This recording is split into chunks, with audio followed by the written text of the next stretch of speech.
দেশের সামনে অনেক কঠিন ও গুরুত্বপূর্ণ সময় এটিকে হেসে খেলে পার করলে ভবিষ্যৎ প্রজন্মের অনেক ক্ষতি হয়ে যাবে বলে মনে করেন প্রধানমন্ত্রী তারেক রহমান।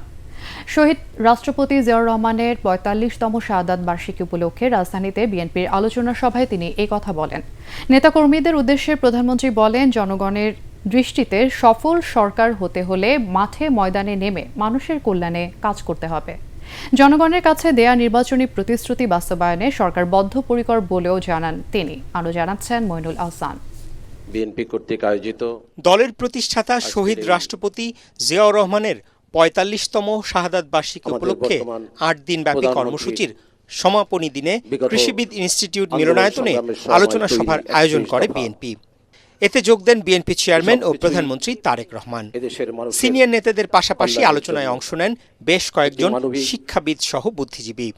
জিয়াউর রহমানের কর্মময় জীবনের নানা দিক উঠে আসে তাদের বক্তব্যে। জিয়াউর রহমানের সবচেয়ে বড় অবদান চিন্তার জগতে, মননের জগতে, দর্শনের জগতে, জাতীয়তার ক্ষেত্রে তার বাংলাদেশী জাতীয়তাবাদ। বিএনপির নীতি নির্ধারকরা বলেন, জিয়াউর রহমান ও বাংলাদেশ এক ও অভিন্ন। প্রথমে স্বাধীনতার ঘোষণা দিয়ে পরে দেশ বিনির্মাণে তার অবদান ইতিহাসের অংশ হয়ে আছে। প্রধানমন্ত্রী তারেক রহমান বক্তব্যের সূচনা করেন পিতার স্মৃতিচারণের মাধ্যমে। এখন যেরকম আনফরচুনেটলি দেখা যায় যে সোশ্যাল মিডিয়াতে বুলিং হয়, তো স্বাধীনতার পরপর আমরা তখন ছোট, বিভিন্ন পাকিস্তানের মাত্র গিয়েছি, পাকিস্তানি অনেক বেশ কিছু শব্দ যেগুলো দিয়ে মানুষকে বুলিং করা যায়, এরকম শব্দগুলো আমরাও শিখেছি তখন স্কুল থেকে, এরকম শব্দ। তা আমি সেরকম কয়েকটি শব্দ আমাদের বাসার যে কোনো একজন সহকারী যা ছিল, যারা কাজে সহযোগিতা, তাদের উপরে আমি সেরকম একটু বুলিং করলাম। যেভাবেই হোক আব্বা জিনিসটা জানতে পেরেছেন। জানতে পারার পরে যতটুকু আমার মনে পড়ে, উনি কানটা এইভাবে ধরে টেনে আমাকে নিয়ে গেলেন, নিয়ে গিয়ে আমাকে বললেন যে ওকে সরি বলো। উনি আমাকে বাধ্য করলেন ওকে সরি বলার জন্য। যাই হোক, তখন মারের ভয়ে যেভাবেই হোক শাসনের ভয়ে আমি তো সরি বলেছি। আমি ঘটনাটা আপনাদের সামনে উল্লেখ করেছি, এটি আমাদের সামাজিক বা পারিবারিক শিক্ষার একটি বিষয় আছে এখানে। তিনি খুব অল্প সময় দেশের অনেক পরিবর্তন সাধন করতে সক্ষম হয়েছিলেন। জনগণ বিএনপিকে ভোট দিয়ে দেশ পরিচালনার দায়িত্ব দিয়েছে উল্লেখ করে প্রধানমন্ত্রী বলেন, জনগণের কাছে দেয়া ওয়াদা যে কোনো মূল্যে বাস্তবায়ন করা হবে। আমাদের সামনে প্রথমত একটি অত্যন্ত কঠিন সময় অপেক্ষা করছে। আমাদের সামনে একই সাথে অত্যন্ত একটি গুরুত্বপূর্ণ সময় অপেক্ষা করছে।